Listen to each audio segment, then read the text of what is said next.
I'm Tim Arvier from 9 News and your MC for today. It's a pleasure to be here and to welcome you all, and a pleasure to introduce Meaghan Scanlon. She is the Palaszczuk Government's Minister for Housing, a former solicitor, a Gold Coast MP and the member for Gavin. She became the youngest Cabinet Minister in Queensland's history when she was appointed Environment Minister in 2020. When you speak to other government MPs and members of the government, they all talk about Meaghan's intelligence, her dedication, her diligence, and they all have her pegged as a future leader of the Labor Party and a future Premier. So it was no surprise when she was given a promotion to Housing Minister in the May reshuffle. It also created another historically unusual occurrence in having a renter as our Housing Minister. It goes without saying, though, that the housing has been the source of a few headlines and headaches for the government over the last few years, with criticism by some in this room of the planning, actions and strategy of the government. So, no pressure, Minister, in taking that on. It's also noted she's been very busy since taking on the role. There's been multiple press conferences, often in the same week, leading to many in the press pack having a suspicion she's actually trying to take us all out with melanoma. So often are we standing in some construction site in the sun waiting for her to arrive. But in taking the job into those press conferences, Meaghan Scanlon has spoken of her parents growing up in social housing, also her commitment to social reform and her goal of delivering more social and affordable homes as quickly as possible. So, to tell us how she's going to do all that, please welcome the Honourable Meaghan Scanlon. Thank you very much, Tim. And as you can probably see by my nose, I have also been the subject of the weather at all of these press conferences. Thank you very much for having me here today, and I really want to thank the Queensland Press Club for inviting me for this opportunity to speak with you all, even at short notice, but I certainly wasn't going to say no to an opportunity like this to be able to present to everyone. Can I just start, though, by respectfully acknowledging the traditional custodians of the land on which we gather, the Yagara and Turrbal people, and pay my deepest respects to any elders past, present and emerging in what has been a very difficult week for a number of First Nations people across this country. It would be remiss of me also not to acknowledge the work we need to do to close the gap when it comes to housing outcomes, which is a key priority of our government and of mine. Can I also acknowledge the members of the media here today and thank the Queensland Media Club for putting this event on. I believe Councillor Jared Cassidy may be here. If he is, I'd like to acknowledge him, as well as all of the sponsors and everyone who's come along today. In the age of misinformation, stratification and the echo chambers, the role of the Fourth Estate to be rigorous and independent has never been more important. Thank you for all of the work you do to uphold those standards in Queensland.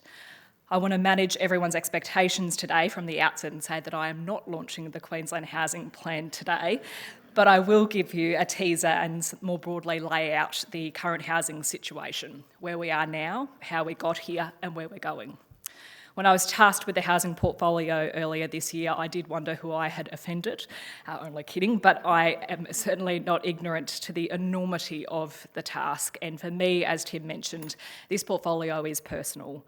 My mum grew up in social housing, my dad grew up in social housing, and I would not be in the position I'm in today if my parents' families were not given the opportunity and assistance. My dad's family immigrated from England when he was quite young, and he grew up in Anala.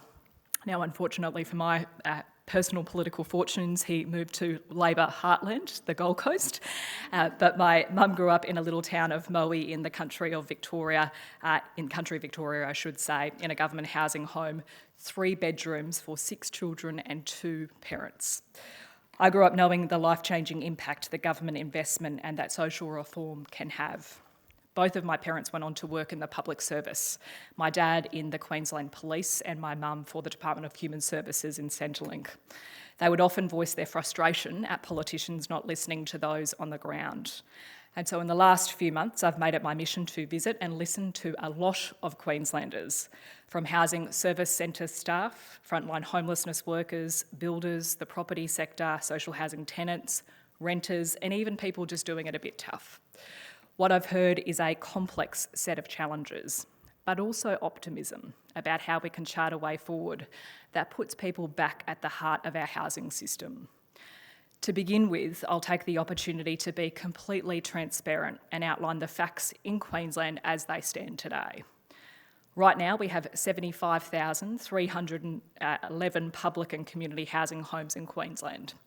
As of the 30th of June 2023, there were 2,073 less households on the register for social housing than last year, but as you can see on the PowerPoint, there is still a lot of work that we need to do.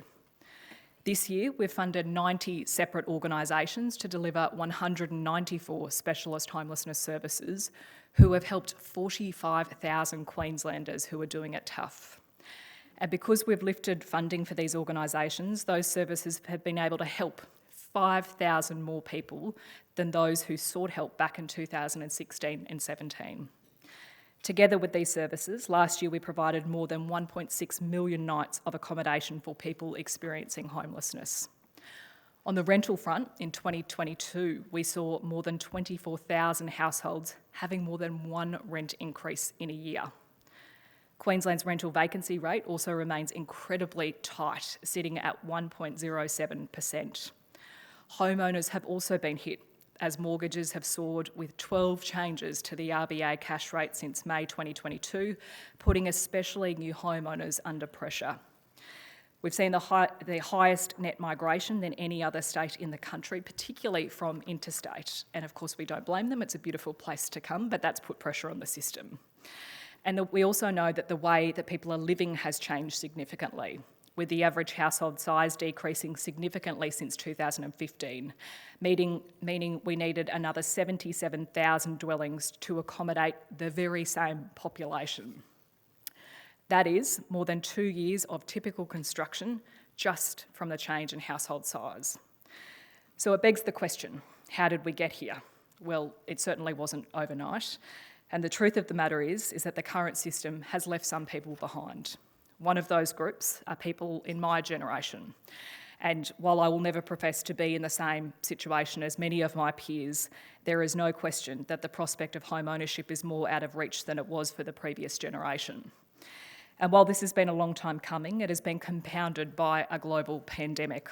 The combination of our economic response and changes to the way people are living and working has seen more people wanting to call Queensland home than ever before.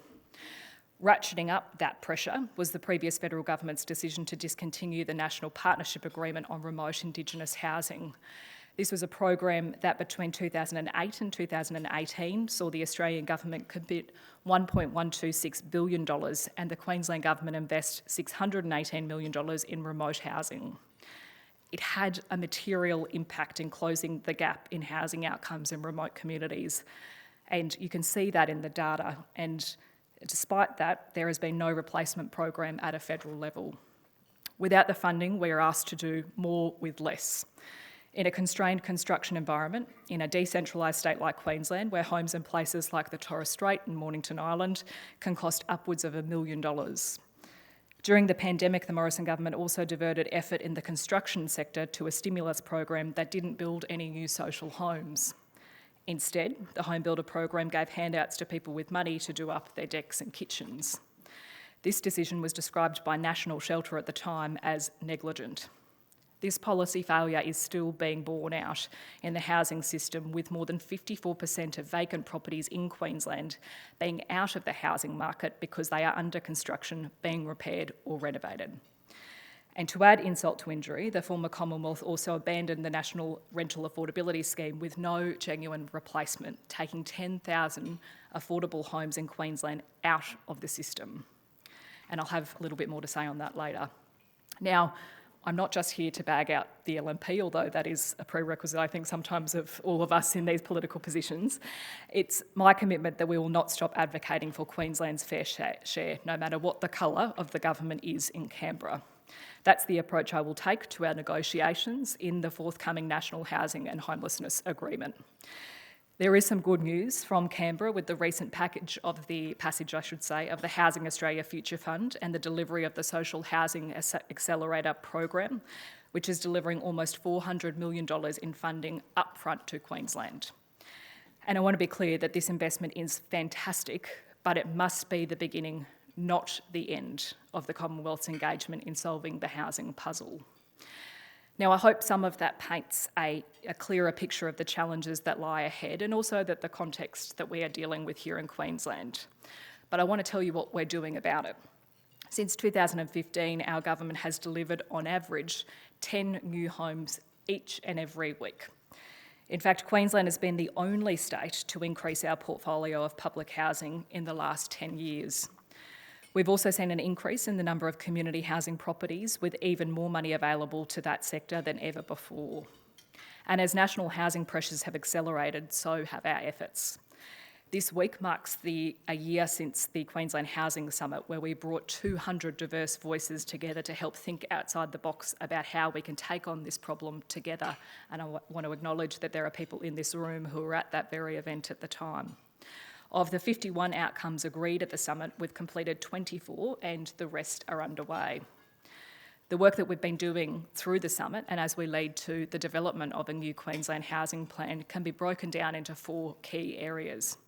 The first, delivering more social housing. When you add up all of our investment, we will deliver 14,100 new homes. To put that into perspective, we've already delivered over 4,000 new homes, and by 2027, we will have commenced nearly 10,000 more. To help deliver this scale, we've created our own Q-Build hub here in Brisbane at Eagle Farm to build prefabricated homes for statewide distribution. Additional capacity recently added at Zilmere, with another centre earmarked for Cairns in the near future. We're also partnering with other Queensland modular builders to produce more homes even faster. These methods speed up production because they are assembled in a warehouse, allowing site preparation to be done and wet weather to be avoided before delivering them anywhere we need them to go. We've also bought or leased former retirement villages in Clayfield, and aged care facilities, I should say, in Clayfield, Toowoomba, Redland Bay and Rothwell, along with a 23-room hotel at Hamilton specifically for young Queenslanders. We're also planning for Queensland's growth, which is inevitable and significant. We've cut red tape to boost housing supply, for example, giving people more latitude to have granny flats on their properties. We've also widened the scope of the fast-tracked approval process, known as the Ministerial Infrastructure Designation process, to include both social and affordable housing developments. We conducted a statewide land audit, and we're now moving forward on a number of sites with Economic Development Queensland, including North Shore Hamilton and Southport. 3 developments have also been approved as part of our Build to Rent pilot project, and we've introduced tax concessions to incentivise even more. We've removed barriers for temporary emergency housing, and just last week we introduced new planning legislation which proposes significant changes to remove even more barriers to housing and land supply. And today the Deputy Premier has released the Redlands Housing Plan, which shows once again that we aren't afraid to use state planning interventions when we need to. We are not afraid to be ambitious. You only need to look at the blueprint for the South East Queensland Plan. With almost 6 million people expected to call this region home by 2046, the draft South East Queensland Regional Plan sets bold new housing targets, close to 900,000 new homes, 20% to be social and affordable, homes of all sizes and increased density. As has been well reported, and as Tim just mentioned, I am a renter and I want to make sure that the nearly 30% of Queenslanders who rent in this state are part of the conversation. One of the early things I did in this role was lock in 5 more years of increased funding for the Queensland statewide tenant advice and referral service, who take hundreds and thousands of calls each and every year to provide advice to renters across this state. We've also made changes to end without grounds evictions, provide more certainty about how and when a tenancy can end, strengthen protections for renters against retaliatory actions such as eviction and rent increases if they try to enforce their rights. We've set minimum housing standards to ensure that rental properties in Queensland are safe, secure and functional. We've made it easier for renters to have a pet, give renters experiencing domestic and family violence the right to end their tenancies more easily, as well as limiting the number of times your rent can increase. Our government is now also considering further reforms based on a discussion paper that we released fairly recently which looks at installing modifications, making personalisation changes, balancing privacy access, improving the rental bond process, and fairer fees and charges. Our government also provides a rental package, which includes things like grants, subsidies of up to $10,000, bond loans, and tailored support for people who may be experiencing domestic and family violence. It's something that often people don't realise is available, but we know the best thing that we can do to help people from entering homelessness is to intervene as soon as things start to get tough, not at the end point. And it's a priority of mine that we make sure that this rental package is fit for purpose and that people are aware that there is help available. Nothing has made me clearer on my priorities in this job than the first night in this role. I spent it with Micah Projects late on what I think was Thursday night, talking with people experiencing homelessness just minutes from where we are today. Everyone's story is different. For some, it's fleeing domestic and family violence. As Trent Dalton beautifully put it in his recent book, The Monster in the Kitchen. For some, it's reaching retirement age after years of unpaid or low-wage work and not having enough super to afford housing. For others, it can be battling a whole range of complex factors that make it hard to make ends meet each week. Whatever it is, everyone deserves the safety and security and dignity of a place to call home. And ultimately, that's what all of this investment is about. Helping people like Rory, who you can see on the screen, who was sleeping rough at Musgrave Park until our new critical response team was able to get to him and provide permanent housing. A number of other people on this screen I've had the privilege of meeting who have very similar stories now on permanent housing. Since this particular program, though, in inner city Brisbane was stood up in April, this incredible team has helped 268 people sleeping rough like Rory into housing. What has also been evident is talking to services that work with some of the most vulnerable people in our community, that it can't just be a roof over someone's head. For some people in our community, we need to provide that extra wraparound support. That will be a focus within our housing plan. When the Premier gave me this role, she was clear what we needed. A focused department, a singularly focused minister, and a new Director General for a new approach. Part of that is setting out a long-term plan so we don't end up in this situation again. Informing our investment with modelling and evidence, something no state has ever done in this country. Work is underway right now, and I'd like to acknowledge Uhuru who are doing that work and who are with us today. But we can walk and chew gum at the same time. While setting out an ambitious housing blueprint for the future, we will also take action to help people with their needs right now. As I mentioned earlier, one of the gaping holes is the removal of the 10,000 NRAS homes in Queensland from the affordable housing system.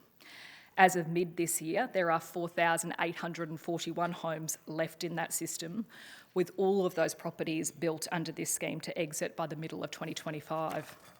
Where the Commonwealth has exited, we have stepped up. Already we've partnered with community housing providers, the National Housing Affordability Housing Consortium and Coaster Bay, to purchase up to 556 homes exiting that scheme. And today, I can announce that as part of our housing plan, we will go further. The Palaszczuk government is open for business to purchase and retain NRAS homes that have not left that scheme. We will work with key community housing providers and individual owners to purchase off NRAS houses where there is willing sellers that represents value for money. And while this won't be the right option for every NRAS owner, we anticipate there will be enough take-up to deliver a significant boost to our housing stock. While we build new homes, this significant announcement will ensure that we can keep affordable and social homes in the system. Today's announcement, though, isn't an end of this government's plan to address the national housing pressures. As our population continues to grow, we need to look at how we plan our communities and integrate social, affordable and market products to deliver the kind of housing we need where we need it. While there are challenges, I maintain the audacity of optimism that we can use these times to create a system that works better for everyone, for my generation and for the generation that comes after me. Thank you. Some questions first of all, and the way that we, for those who haven't been at the Media Club, we operate this is where questions just come from the journalists at the back of the room, but as always, as many of you would know, we're always open to suggestions on our questions, so If you've got a good one, text it through while the Minister's on stage, or if you don't have my number, walk over to table 15 and let them know. But Minister, first of all, with today's announcement, obviously I know this has been worked on for some time. How much money is the government willing to put behind for these purchases of NRAS homes, and how many are you hoping to get? Yeah, look, I'm reluctant to put a figure on it just yet because we'll do an expression of interest process to see how many people come forward. As I said, there's just over 4,000 properties. We know that when we previously did this same process, around 30% of people within that pool were interested. So we expect to see the same, but of course we'll see what comes through, and if it's value for taxpayers' dollars, we'll purchase those homes. Speaking to a lot of interest groups here prior to today's announcement, they all spoke of something that you mentioned, the plan that's coming. One of the frustrations I know shared with many in the room has been the lack of a long-term plan. But obviously you have your 20-year plan or your long-term plan coming. What's the consultation going to be like with the people in the room about that plan, and also when are we going to see it? You'll be surprised to know that I'm not going to announce here when we're going to release it, but what I can say is we will of course engage with the sector. We are, as I said, we're making sure that it's informed by modelling, so there's still some work going on to make sure that we really understand what those figures look like. We've already had some fairly informal conversations with people around what they'd like to see, but there will of course be a formal process once government has had an opportunity to really look through that. So I probably can't give you any specific dates, but of course we will engage with the sector about what that looks like. And parts of the plan, I should say, will be things that we committed to, as I said, through the housing summit itself, hopefully seeing some outcomes of things that we committed to that will then be within the plan. So there will be engagement. I can hear the opposition's press releases being written right now. Is there even a rough month that we can look forward to? A rough month to when the plan might come out? No, look, I'm not. And look, I'm sure the opposition will say a whole lot of things and provide no actual solutions.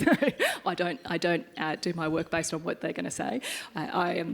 We're focused on making sure, it's a 20-year plan. We don't want to rush it and miss things. We want to make sure we get this right. And as I said, I think we can walk and chew gum at the same time. We're announcing things as we go through. If we're going to do this plan, we want to make sure that we haven't missed anything. A question from the media table. Minister Toby Jones-Lewis from the ABC. Obviously, we're hearing about this 20-year housing plan. We're hearing dates like 2025, 2027. It's a year out from the election, obviously, and the Premier herself's sort of acknowledged that housing is a big issue for this government. Do you believe that you're doing enough, I guess, or you can do enough in the next year to ensure the confidence of Queenslanders? We're focused every day on looking at new solutions. I think you can see that through some of the changes that we've brought in a fairly quick period of time. I hope that Queenslanders see at the next election what we've done and what we will lay out in our plan and what the alternative is. And I feel a level of comfort that people will know that we are on their side. I think the Prime Minister of this country grew up in social housing. I think so many Labor politicians who get involved in politics, their families have been deeply impacted by housing. That's part of the reason we got involved. And so we are doing a lot of work. I think we need to keep telling people about some of that work. We also need to communicate what help is available.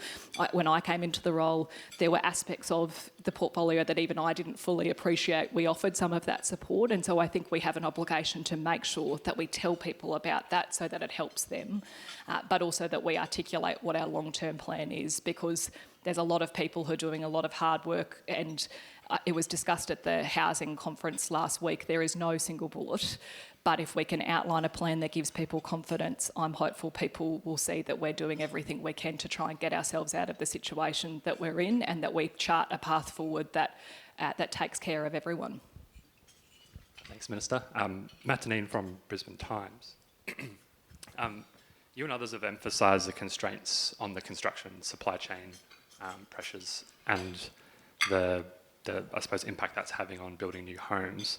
We're a month on now from the Victorian housing statement that the Treasurer down there announced, which expanded statewide their tax of 1% of the total value of residential property left vacant. Has your government considered this and any other such scheme? And I guess what's your view on the ability of something like that, or not to bring more existing property into the fold, given the constraints everywhere else? Yeah, we've obviously looked at the Victorian Housing Plan, and there will be aspects of it that we agree with and aspects that we don't agree with. I think we've made our position pretty clear that that we wouldn't be bringing in any additional taxes in this term of government. So, that we remain committed to that election commitment. But we'll of course look at the Victorian Housing Plan, and I think there are things we're already doing, and you'll see elements that you haven't heard of before that we were already working on that will be fairly similar. Minister. James Hall from the Courier Mail. Thank you for speaking with us today. Even if 30% of those, the gap between what you're able to buy or who's willing to sell, still leaves quite a few coming off where you have people who are needing support, who are going to be without support.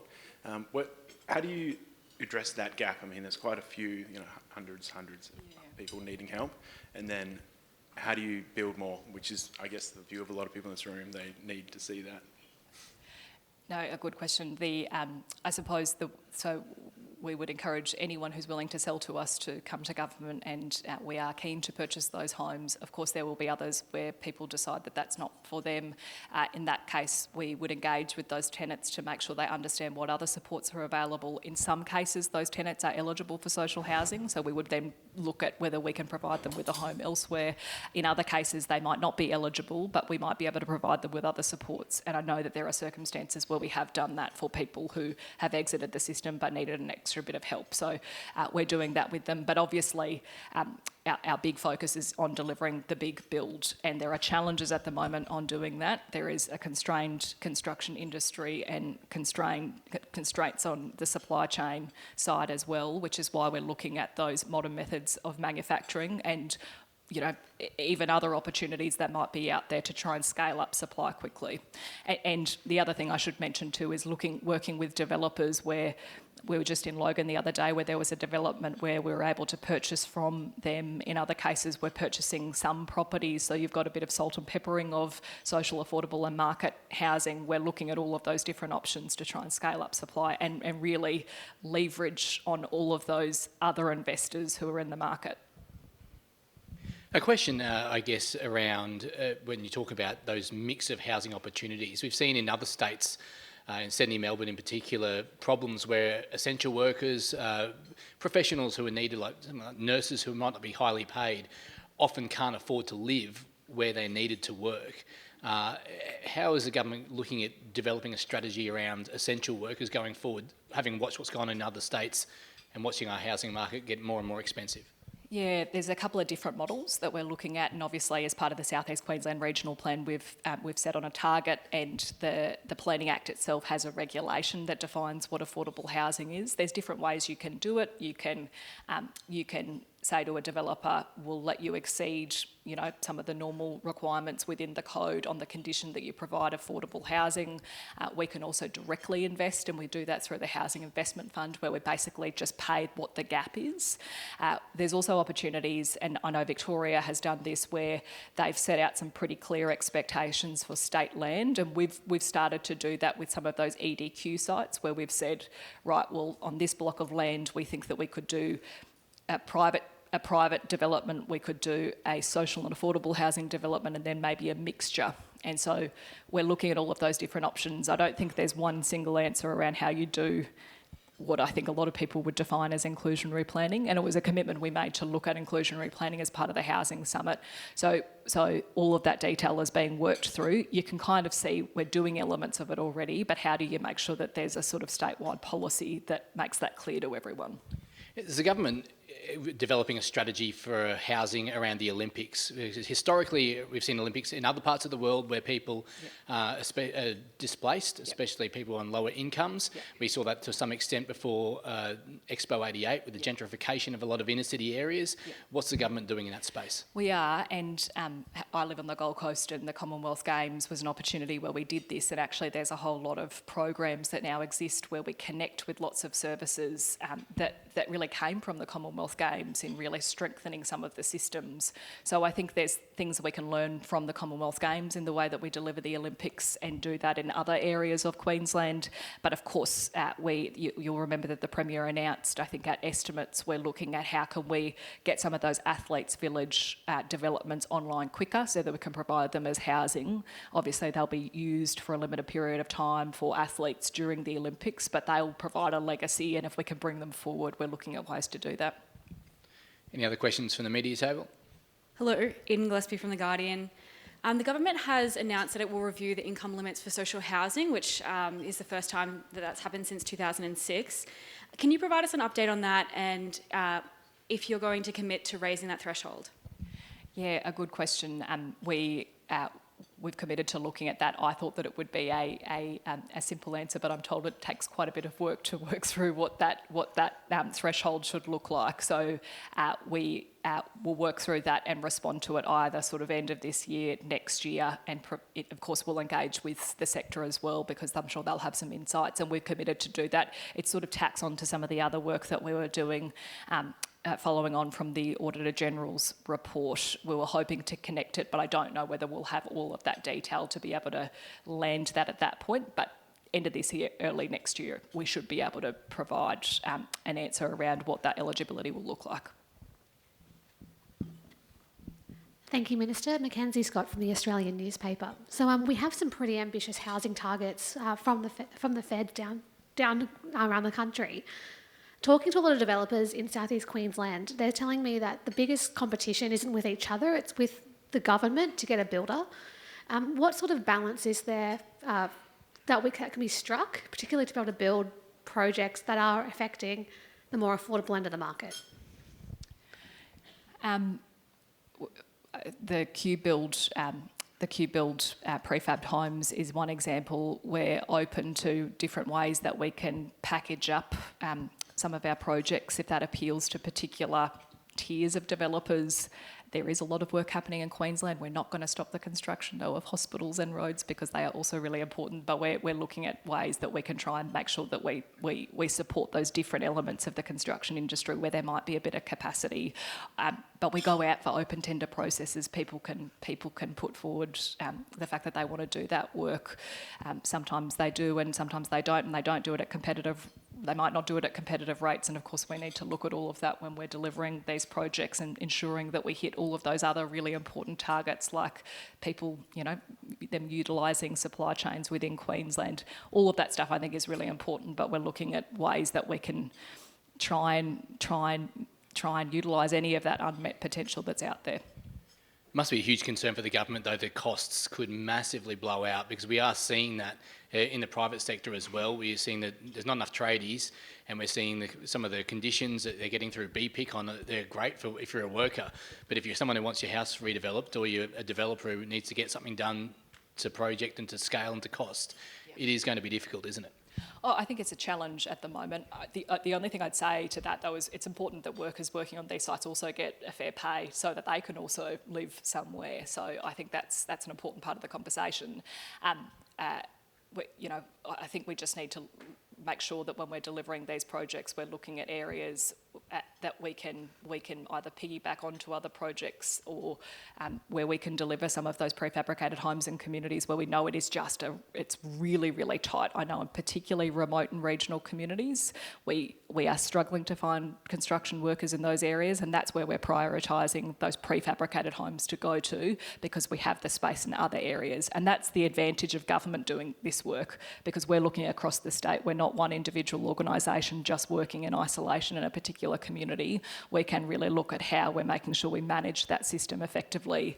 And we're also providing, free TAFE, free apprenticeships to try and grow our own construction workforce. Those numbers are looking good, but of course we'd like to see them increase. We've seen the government go overseas looking for nurses, looking for police officers. Would you go overseas looking for construction workers?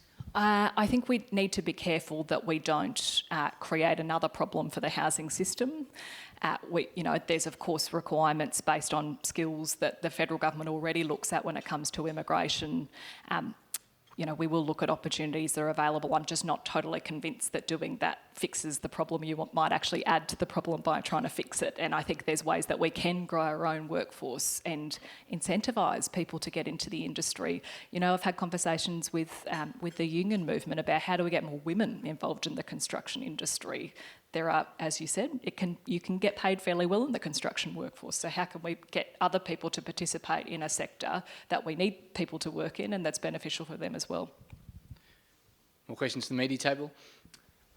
Yes. Your government's working on a fix at the moment for this situation that's emerged with the change to rental increase frequencies and the situation that's emerged there with using different sized leases and the like. The stage 1 rental reform that looked at ending no grounds evictions, some advocates in the space have said that it has created a situation where renters were handed notices to leave alongside new, more expensive agreements, kind of creating this take it or leave it situation. Is your government looking at anything to strengthen the protections for renters in that space as well? Yeah, so we've obviously got the stage 2 rental reforms that probably doesn't go as much to what you're talking to. I do think more broad, so Queensland used to have a code of conduct for the sort of real estate industry. It was removed. We are the only state that doesn't have one. So I think we need to look at something that lays out what the conditions are, perhaps for circumstances like that. So it's certainly something that we're looking at. And if there are other protections we can bring in, we can. I don't know if necessarily other legislative reforms are needed for that circumstance. I think a code of conduct or something along that nature might be able to address that issue. Minister, we're hearing a lot about granny flats. A new report said that there's 200,000 properties in the greater, or roughly 200,000 properties in the greater Brisbane area that could support a granny flat. Obviously, we've seen the changes to planning laws. How do we convince us in Queensland, we love our big blocks and things like that, to put a granny flat maybe in our backyard? Surely the idea of the greater good might not be enough all the time. I think the media could help us get that message out there. Obviously, we've made changes to allow people to be able to do that. In some cases, I've heard stories of councils putting in place some roadblocks. So I've had a conversation with the Deputy Premier about that, because it's pointless us bringing in reform if someone else is going to put in place a barrier. But you know, the more that we can get the message out there, the better. I think that you're right. There's a lot of people who think it's a great opportunity. I know my mum was talking about it, other than the fact that she pulled up all of the concrete in her backyard and put a garden there, and probably now doesn't want a granny flat there. But we really need to look at how we utilise the space that we have. And so the granny flats proposal is one way we can do that. Another way we're doing that within our own public housing stock is, and there's 2 projects in my electorate that I can give as an example. We've demolished a family home on what was a fairly big block of land and replaced it with, on that block, 9 units. The same thing a few streets away with 11 units. We're really looking at how we can make sure that we increase density of our own stock and utilise that space better. The government's obviously putting in a lot of effort into boosting housing supply. How will you ensure that supply isn't snapped up by existing property investors and goes to those who need it most? So I think the percentage is a key way we can make sure that we are targeting those key workers and people that we think have been left out of the system.